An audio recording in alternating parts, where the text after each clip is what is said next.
Hello friends, welcome back. एक बार फिर से आप सभी का स्वागत है आपके अपने चैनल एपी टीचिंग क्लासेस पर। मैं स्वागत करना चाहूंगी आप सभी का और डिस्कस करेंगे यहाँ पर मैकडूगल के 14 प्रकार की मूल प्रवृत्तियों के, जो कि आपके एग्जाम में हर बार पूछे जाते हैं। यहाँ पर 14 प्रकार की मूल प्रवृत्तियां समझेंगे, उनसे संबंधित जो संवेग है, जो इमोशंस है, इमोशंस से काफी क्वेश्चन आते हैं ना, तो इमोशंस को समझेंगे। उतनी ही मूल प्रवृत्तियां है, उतनी ही जो है संवेग है, जैसा कि मैकडूगल ने बताया है। तो समझते हैं भाई, ये छोटा सा कॉन्सेप्ट है जो कि इंपॉर्टेंट है एग्जाम के पॉइंट ऑफ व्यू से। चलिए समझते हैं कि किस तरीके से जो मूल प्रवृत्तियां हैं और जितने भी इंसान में जो संवेग होते हैं वो किस तरीके से रिलेट होते हैं और एक दूसरे को प्रभावित करते हैं। अगर मैं कहूँ कि आपको गुस्सा आता है, तो गुस्से में आपका जो रेस्पॉन्स रहता है वो क्या होगा, ठीक है। या फिर मैं कहूं कि आपको आप किसी की मदर है, आपके अंदर एक वात्सल्य का भाव है जिसे मूल प्रवृत्ति कहा गया है, तो उसके संदर्भ में आपका रेस्पॉन्स क्या रहेगा, ठीक। या फिर आप कहीं पर डर गए, किसी चीज से डर गए, आप फॉर एग्जाम्पल किसी जंगल में गए हैं या फिर कभी घर पर अकेले रह गए, आप डर गए, तो तब आपका रेस्पॉन्स क्या रहेगा। तो एक तो हो गया इमोशंस, और इमोशंस के अंदर आने से जो रेस्पॉन्स होता है उन्हें हम मूल प्रवृत्ति या फिर कह सकते हैं, इंग्लिश में कहते हो रेस्पॉन्स कह सकते हैं कि उस टाइम पर क्या रेस्पॉन्स, क्या मूल प्रवृत्ति आपके अंदर होती है, ठीक है, क्या आप एक्शन लेते हो। तो देखो यहाँ पर डायरेक्ट क्वेश्चन पूछा जाता है कि मूल प्रवृत्ति का जो सिद्धांत है, जो कॉन्सेप्ट है, वो किससे संबंधित है, तो वो है मैकडूगल से संबंधित। और कितने प्रकार की मूल प्रवृत्ति उन्होंने बताई है, कितने प्रकार के संवेग बताए हैं, तो 14 प्रकार के, ठीक है। ये तो डायरेक्ट क्वेश्चन है, तो आप सभी को क्लियर होगा। समझने के क्वेश्चन है यहाँ पर, जो समझने वाली बात है, आप इसका स्क्रीनशॉट जरूर ले ले, नहीं तो पीडीएफ के लिए टेलीग्राम को ज्वाइन कर ले, तो समझते हैं। देखो फॉर एग्जाम्पल, अब क्या है कि किसी जंगल में गए हुए हैं और आपने देखा शेर, तो शेर आपने देखा तो आपको भय यानी कि डर लगेगा। डर लगेगा तो जब डर लगता है, आपके सामने शेर आ चुका है, तो वहीं पर थोड़ी ना खड़े रहोगे, क्या करोगे, भागोगे। भागोगे यानी कि आप प्लान करोगे।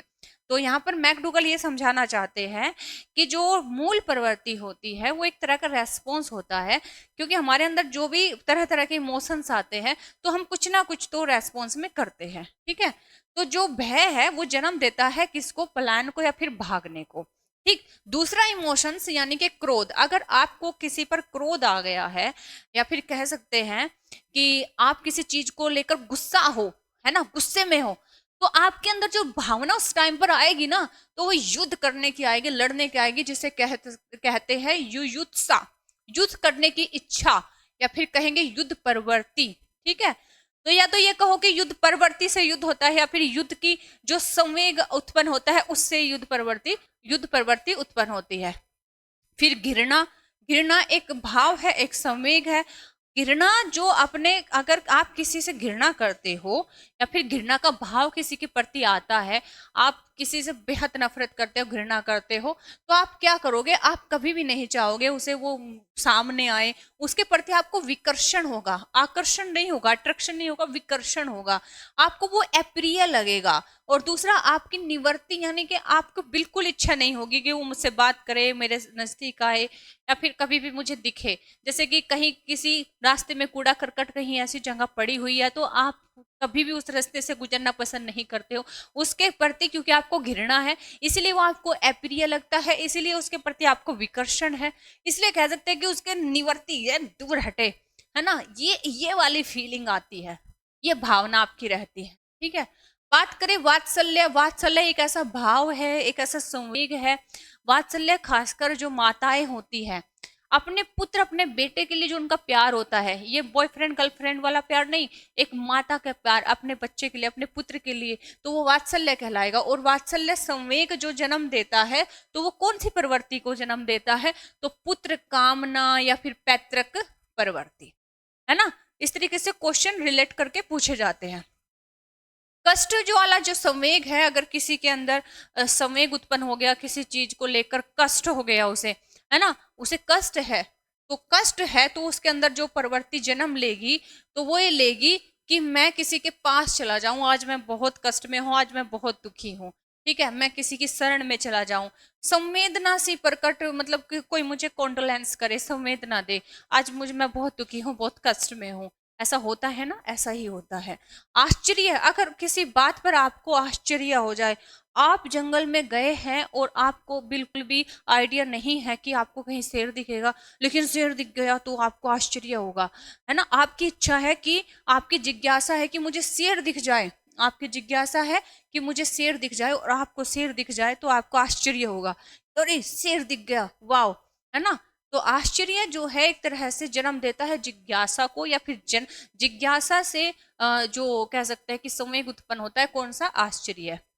कामुकता, कामुकता यानी कि आप किसी से बहुत ज्यादा प्यार करते हो, आप उसे देखते ही बेहद मतलब उसकी तरफ लुभदते हो, कामुकता, ठीक है। वो बहुत प्यारी या फिर प्यारा आपको लगता है, कोई चीज भी हो सकती है, नौकरी भी हो सकती है, कुछ भी, कपड़े भी हो सकते हैं। तो आपके आपकी उसके प्रति जो भावना, जो रेस्पॉन्स होगा, वो काम का होगा। काम का मतलब सभी समझते हैं, सेक्सुअल जो संबंधित होता है, ठीक है। बात करें आत्म अभिमान या फिर श्रेष्ठता की भावना, आत्म अभिमान या श्रेष्ठता की भावना, या ये जो संवेग उत्पन्न होता है ना, कि मेरी मेरी रेस्पेक्ट हो, समाज में मुझे प्रतिष्ठा मिले, श्रेष्ठता साबित हो, तो तब आप जो रेस्पॉन्स यानी कि आपके मन में जो एक अनुभूति आएगी, वो ये आएगी कि आत्म स्थापना या फिर आत्म प्रकाशन। जैसे कि अगर बात करें जो एक मैसी है, मैसी एक फेमस फुटबॉलर है, तो उनका कहना ये था, एक इंटरव्यू में उन्होंने ये कहा था कि जब उन्हें खूब प्रसिद्धि मिल गई, आत्म अभिमान या श्रेष्ठता की भावनाओं से उन्हें फील हुई, तो उनका कहना ये था कि मैं इस भावना को स्थापित, आत्म स्थापित, यानी कि मैं, ये जो मुझे फील हो रहा है ना, ये मैं इसे बस थामे रखना चाहता हूँ, बनाए रखना चाहता हूँ, लेकिन ये मुझे नहीं पता मैं कितने दिनों तक इसको बनाए रख सकता हूँ।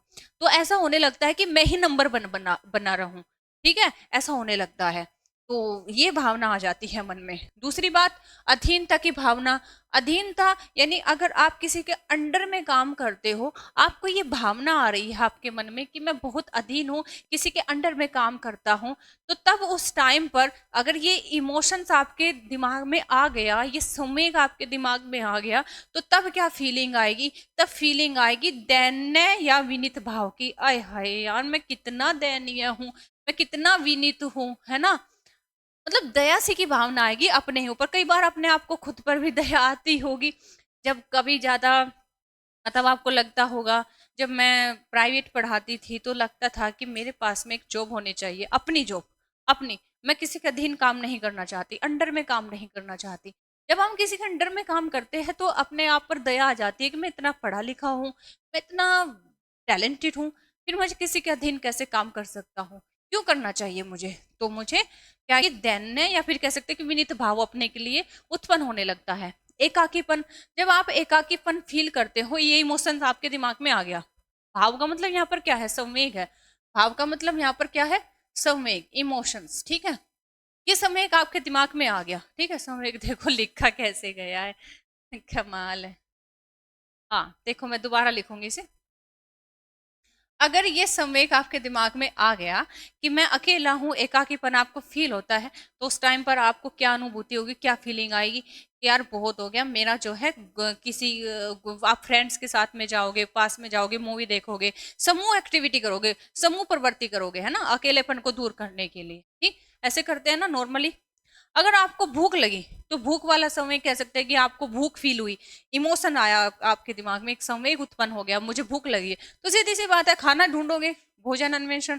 और इसमें दिमाग लगाने वाली क्या ही बात है, भोजन अन्वेषण की प्रवृत्ति है आपके दिमाग उस टाइम पर रहेगी, ठीक है। अधिकार भावना, किसी चीज को लेकर, किसी जॉब को लेकर, पैसे को लेकर, घर में जो कह सकते हैं कि बड़ा होने के नाते आपको अधिकार की भावना आ गई है ना, कि इस पर तो मेरा अधिकार होना चाहिए, या फिर मेरे रूल्स, या फिर मतलब घर में मेरी बातें माननी मानी जानी चाहिए, इंस्टीट्यूट पर मेरा अधिकार है। इस तरीके से अगर अधिकार की भावना आ जाती है, तो अधिकार की भावना आने से क्या होता है कि आप क्या करने लगते हो, जिम्मेदारी का एहसास हो जाता है। जिम्मेदारी का एहसास ही आपको संचय या फिर संग्रह की प्रवृत्ति आपके अंदर डेवलप करता है, ठीक। तो ये जो मूल प्रवृत्ति है, ये एक तरह से जो संवेग है, आपको कौन सी प्रवृत्ति को जन्म देगा, अधिकार की भावना अगर आप में आ गई, तो वो आपके अंदर एक संग्रह या संचय की प्रवृत्ति को जन्म देगा। अगर आपके अंदर कृति भाव या रचना की रचना का संवेग आ गया, उसकी भावना आ गई कि मुझे रचनाकार बनना चाहिए, मुझे कुछ लिखना चाहिए, कुछ रचना करनी चाहिए। तो उस टाइम पर कौन सी प्रवृत्ति आपके दिमाग में जन्मेगी, तो वो रचना की ही जन्मेगी। कुछ ना कुछ आप नॉवल, किताब, कुछ ना कुछ नोट्स या फिर लिखने लगोगे। ठीक है, इस तरीके से बात समझ रहे हो ना। बात करें आमोद, यानी कि आप किसी चीज को लेकर बहुत खुश है। फॉर एग्जाम्पल किसी की शादी है, वो अपने शादी को लेकर बहुत आमोद यानी कि एक्साइटमेंट है। तो उस टाइम पर उसके अंदर क्या प्रवृत्ति आएगी, क्या प्रवृत्ति आएगी, या फिर कह सकते हैं कि कोई जोक सुना है, चुटकुला सुना है, तो सीधी सी बात है हास्य, यानी कि हंसी आएगी। ठीक है, तो ये 14 प्रकार की मूल प्रवृत्ति हमने समझी है, 14 प्रकार के संवेग समझे हैं। संवेग जिस तरीके से हमने समझे हैं, आपने ये समझा है कि जो संवेग होते हैं वो किस तरीके से मूल प्रवृत्तियों को जन्म देते हैं, या फिर इंसान के अंदर ये मूल प्रवृत्तियां होती है जिनकी वजह से ये संवेग उत्पन्न होते हैं। भाई अगर भोजन है, भोजन की भूख लगेगी, तो सीधी सी बात है, मतलब अगर कोई मनुष्य भोजन ढूंढ रहा है, तो सीधी सी बात है उसको भूख लगी है। तो आप ये कह सकते हो कि मूल प्रवृत्ति संवेग के जन्मदाता है, या फिर संवेग मूल प्रवृत्ति के जन्मदाता है। ठीक है, इस तरीके से 14 प्रकार की मूल प्रवृत्ति, 14 प्रकार के संवेग मैकडूगल के अकॉर्डिंग हमने समझे हैं। और मैं उम्मीद करती हूँ आपको क्लियर भी हुआ होगा। आप इसका या तो स्क्रीनशॉट ले ले, या फिर आप इसके पीडीएफ के लिए टेलीग्राम जो है ग्रुप ज्वाइन कर ले, एपी टीचिंग क्लासेस के नाम से ही। ठीक, तो मिलते हैं नेक्स्ट क्लास में। तब तक के लिए मैं उम्मीद करती हूँ कि आपको ये पूरा कॉन्सेप्ट क्लियर हुआ होगा। कोई भी क्वेरी है तो आप जरूर कमेंट बॉक्स में करके जरूर बताएं। लाइक शेयर सब्सक्राइब करना बिल्कुल मत भूलें। मिलते हैं नेक्स्ट क्लास में, तब तक के लिए thank you, take care, bye bye.